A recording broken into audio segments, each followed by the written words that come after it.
Hi, my name is Bob Carlton, and I work with multiplicationguru.com, and I'm here helping Luminex over the next year work through multiplication and helping you figure out how to make more disciples, develop more leaders, and plant more churches. So today I want to talk to you about prioritizing time. I talk to a lot of church planters around the country, both before they launch and after they launch. And what I'm going to share with you today isn't just for church planters, it's for all leaders in ministry. And how we handle our time determines a lot of things. So let's jump in. Most church planters know, and we spend a lot of time teaching church planters, that there's three main ways that they need to spend their time. The majority of their time, they need to spend engaging the community. Backyard Bible clubs, barbecues, they need to be doing all kinds of things to engage their community, building relationships with people. That's the majority of how they spend their time. The second thing that they need to spend their time doing is developing leaders. Church planters are inclined to want to do the work all themselves, but they actually need to raise up leaders around them to come alongside and carry the load with them.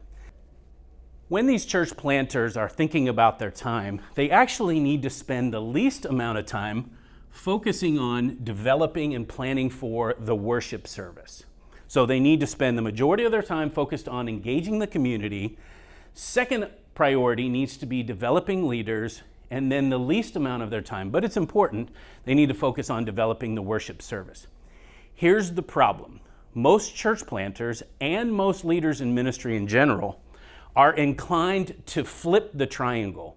In fact, church planters, after they launch, have a tendency to do this.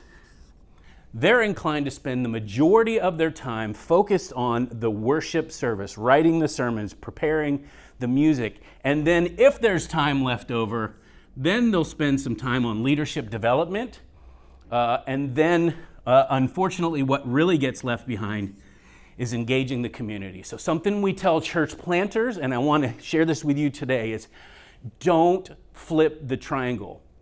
And the way that you do that is to plan ahead and evaluate after. So the only way to get a handle on this and to avoid flipping the triangle is to actually plan ahead. Take a look at your time, take a look at your planner, take a look at your calendar, your schedule, and actually plan these out.